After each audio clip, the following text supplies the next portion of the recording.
Merci d'avoir accepté de répondre aux questions de la rédaction de Pat Média. Qu'est-ce qui s'est passé? Vous deviez effectivement être au tribunal aujourd'hui, c'est cela? Tout à fait. Nous avions un report puisque nous avions une assignation vendredi matin qui a été reportée cet après-midi à 14 heures. Et bien heureusement pour nous, en tout cas, le CHU s'est désisté. Donc, on a eu l'information très tardivement, vers 11 heures. Et ce qui fait que, voilà, ils ont capitulé, on dira.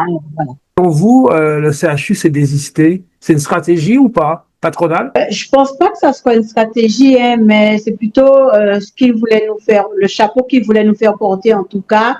Ils ont bien vu, hein, avec ce que nous avions aussi comme preuve, parce que le juge il voulait juste statuer est-ce que le CHU était bloqué ou pas.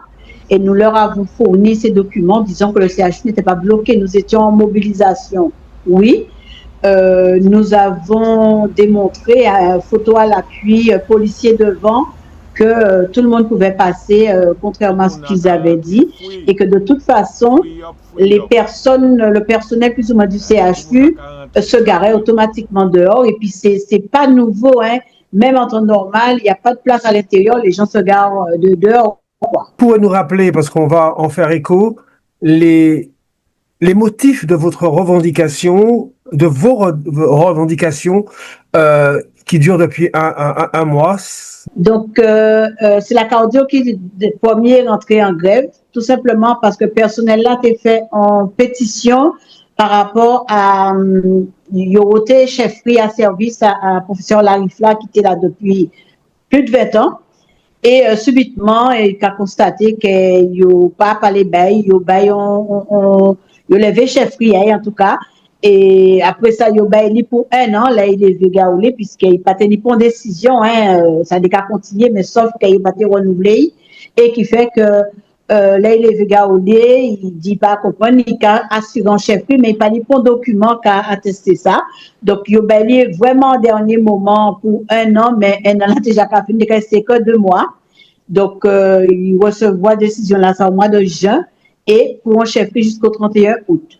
Donc, personnel là, pas comprendre non plus, donc ils ont levé colère parce que ils ont un projet de service, ils ont des médecins qui parlent à travailler avec eux, ils ont même du goût puisqu'ils ont une coordination entre eux aussi les différentes unités qui ont composé la cardiologie, c'est-à-dire on est l'unité de soins intensifs de cardiologie, on est l'angio, l'unité d'angio cardio. Il n'y a même pas bas une explication exacte parce qu'il n'y a pas qu'à reprocher à rien si professionnalisme, il n'y a pas qu'à reprocher à rien si manière de servir et puis management là qu'il vis-à-vis de personnel là. Donc, sur qui base yo prend yo. Donc, nous avons bien constaté que depuis quelque temps, président ACME, qui c'est professeur Blanchet, avait tout petit coup à l'entourage, et bien, il décidait de décimer tout ça qui était chef de service antillais. Nous avons dit, hein, parce que c'est qui ça? Et or que nous avons vrai, que de plus en plus, il y a nommé des Caucasiens, chefs de service, mais nous pas ni valet à eux, en tout cas, médical, puisque c'est des mouns dans certains services où il y a pas d'interrogation si passé à eux. Et c'est ces mouns qui sont devant de la scène, ils ont nommé chef de service pour 4 ans, tandis que là, les Guadeloupéens, ils ont nommé pour 1 an. Non, mais nous ni pour dossier, nous ni en dit dans CHU, là, très sincèrement, nous ni quand même l'hôpital qui est ouvert, malement, parce que pour l'instant, même si on te prévoit ça pour septembre 2025, c'est ça, publicité à eu des cabailles, je dis là, nous pas en état ouvert l'hôpital, là, ça dit tout, avec toute malfaçon qu'il y a dedans. Je dis là, nous allons apprendre qu'il y a des services, des murs qu'il y a cassés encore pour faire entrer des équipements. Donc, nous pas ni fluide, nous pas ni oxygène, ni tout plein de qui a fait candidat à l'hôpital là, ça, nous Japon dit fait 4 fois.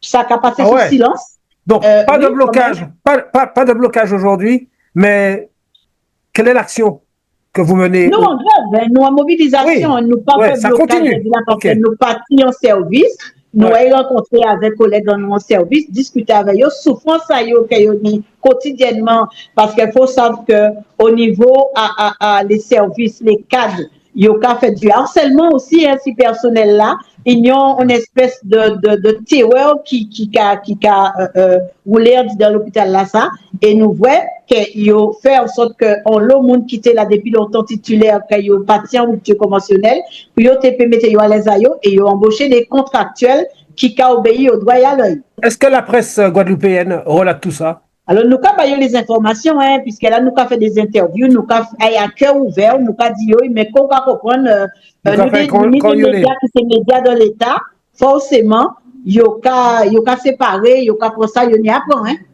Quelles sont les prochaines actions, Brigitte? Alors, comme on a dit tout à l'heure, nous toujours en mobilisation avec les 4 services qui lancés. Nous avons la cardio, nous avons la blanchisserie, les ASH, bio-nettoyage et brancardier.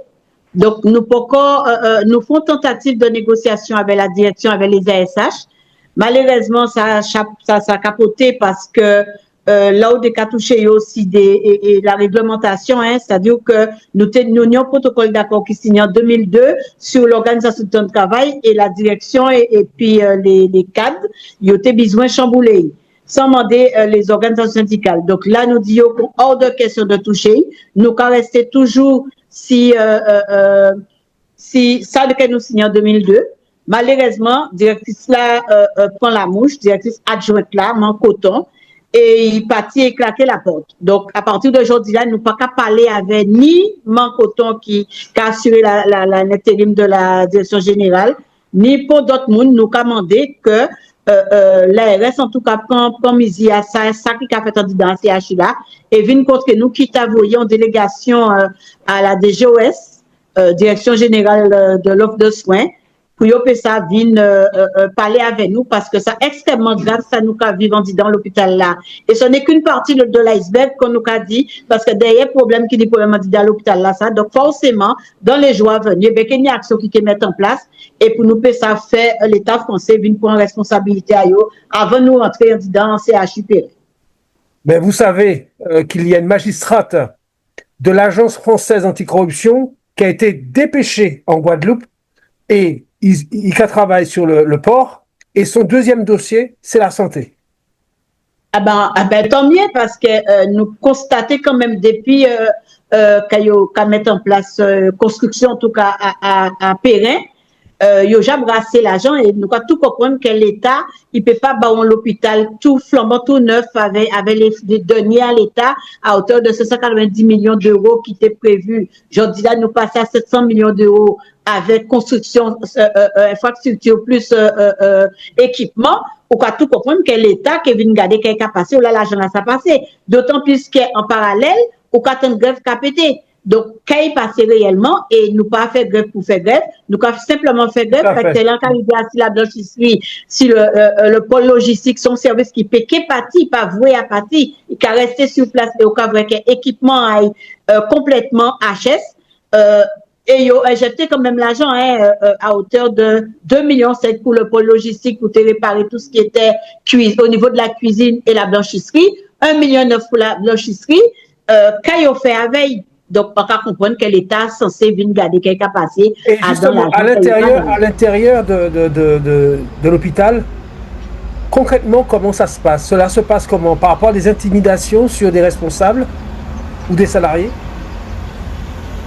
Concrètement, qui je sais passer, ben, quand on dit, ouais, c'est en majorité, c'est des contractuels qu'on a trouvé. Les titulaires qui l'ont dit là, c'est qu'on veut faire, ben, il y a fait la veille, hein, parce qu'il y a du moins même en passant, peut-être en pays à Périn, ils sont blasés, ils sont fatigués. Et ben, c'est les contractuels qui ont marché au droit et à l'œil. Ça, ils ont fait, sans même rentrer et comprendre droit à eux, hein. Ils ont fait ça que les cas demandés ont fait.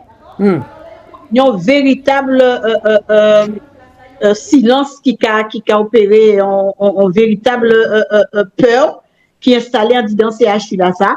Et nous, l'UTS-UGTG, en tout cas, nous là pour dénoncer, nous là aussi pour que ça remettre confiance en dans l'établissement là et pour tout le monde parti avec dignité à yo à Périn.